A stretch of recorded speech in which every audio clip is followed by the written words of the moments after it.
Assalamualaikum warahmatullahi wabarakatuh. Perkenalkan, saya Fikri Nurdiansyah dengan NIM VDK4230091. Di sini saya akan mempresentasikan hasil dari proyek yang telah saya buat untuk UTS. Langsung saja, di sini adalah landing page-nya, tapi karena kita akan fokus ke simulasi kreditnya, jadi kita langsung masuk ke dashboard, kemudian calculate KPR. Ya, project saya ini bertemakan real estate atau properti, jadi saya menggunakan sistem KPR untuk simulasi kreditnya. Di sini kita akan mencoba untuk mengambil suatu contoh studi kasus. Seseorang akan membeli properti, katakanlah apartemen senilai 10 miliar rupiah. Di website saya, which is saya sebagai pihak ketiganya, DP-nya 50%, biaya adminnya. Biaya admin normal itu wajarnya itu kisaran 1-2%. Karena saya baik, saya kasih 5%. Pajaknya itu normalnya 5-10%, karena di Indonesia 10% saja. Jangka waktunya contoh 5 tahun. Nah, 5 tahun. Kita simulate. Di sini muncul hasil inputan dari user yang tadi telah submit form tersebut. Harga propertinya adalah 10 miliar rupiah, DP-nya 50%, biaya adminnya 5%, pajaknya 10%, jangka waktunya 5 tahun, bunganya 9%. Kemudian ini adalah hasil simulasi KPR-nya. DP-nya 5 miliar rupiah, total pinjamannya 5 miliar rupiah, total bunganya 450 juta rupiah, total biaya adminnya 250 juta rupiah, total pajaknya 1 miliar rupiah, total biayanya 6 miliar 700 juta rupiah. Cicilan per bulannya jatuh di angka 111.660.666 rupiah. Seperti itu. Kemudian di bawahnya itu adalah tabel angsuran per bulannya. Di sini ada bulan ke-0, yaitu sisa pinjamannya yaitu 6.700.000. Kemudian bulan pertamanya angsuran pokoknya adalah 83.333 rupiah. Ya, dibulatkan saja.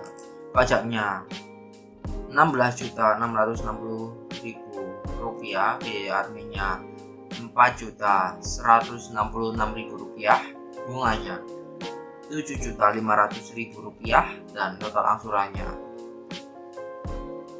111.666.000 rupiah. Kemudian sisa pinjamannya adalah 6.588.333.000 rupiah.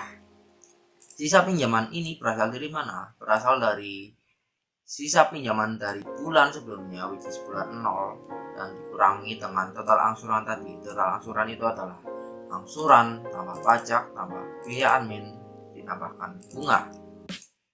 Ya, jadi diperoleh nilai ini. Kemudian ini selama 5 tahun, jadi harus 60 bulan. Yap. Kemudian ini sampai 0 rupiah. Ini sisa pinjamannya. Seperti itu. Kita langsung masuk ke dalam code-nya. Single. Di sini saya membuat variabel data inputan berupa array. Ini itu fungsinya untuk menampung form atau inputan dari form yang telah kita inputkan tadi yang sebelumnya ya. Di sini ada harga, DP, biaya admin, pajak, dan jangka waktu. Kemudian di sini ada pengkondisian. Jika jangka waktunya 1 tahun maka bunganya 5%. Jika 2 tahun maka 6%. Jika 3 tahun maka 7%. Jika 4 tahun maka 8%.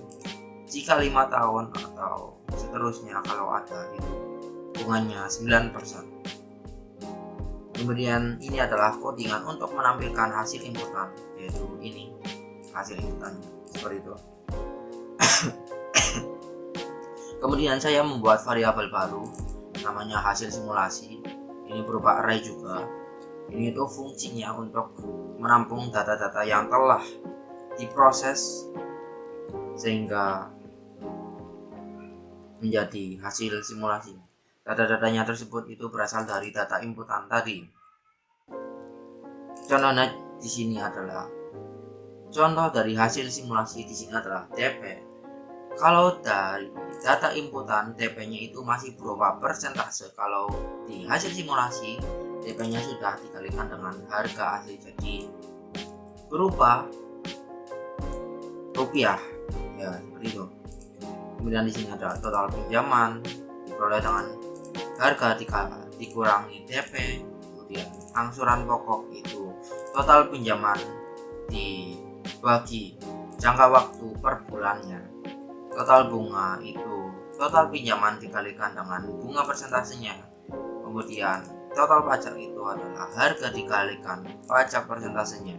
Total biaya adalah total pinjaman ditambah total bunga ditambah total biaya admin ditambah total pajak. Kemudian cicilan per bulannya itu adalah total biaya dibagi jangka waktu per bulannya. Di sini kalau kalian notice, total biaya admin sama total pajak itu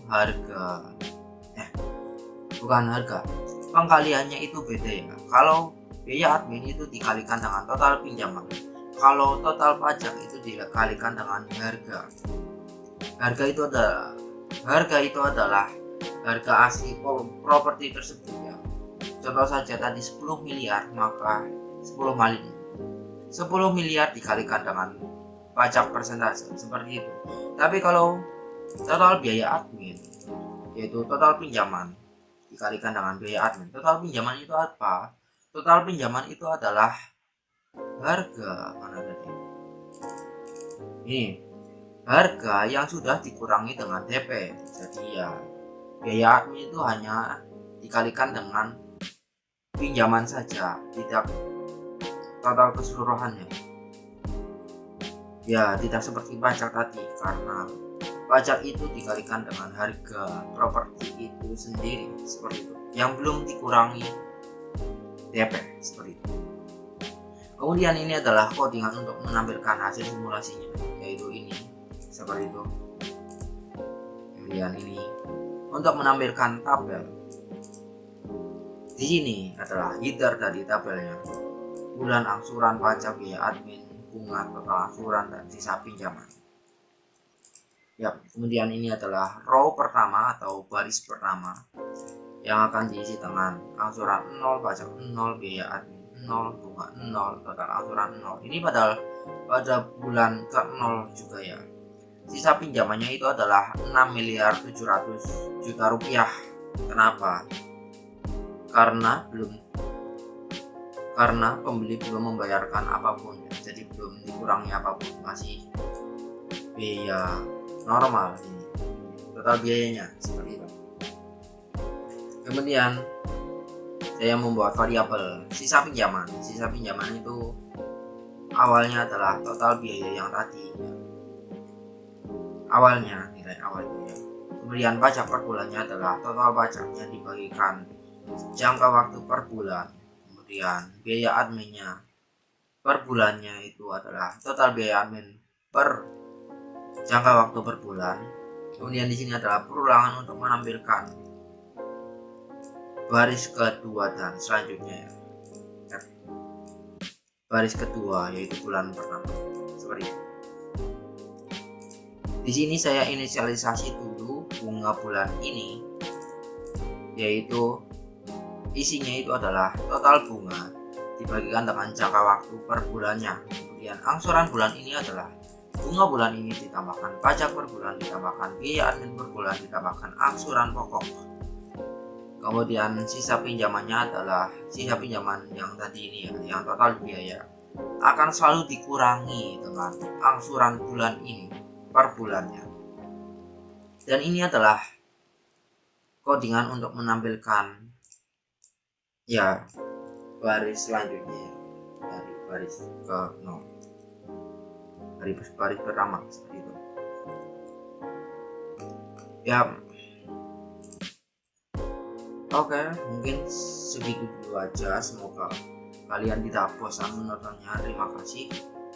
Bila ada kesalahan, mohon maaf. Wassalamualaikum warahmatullahi wabarakatuh.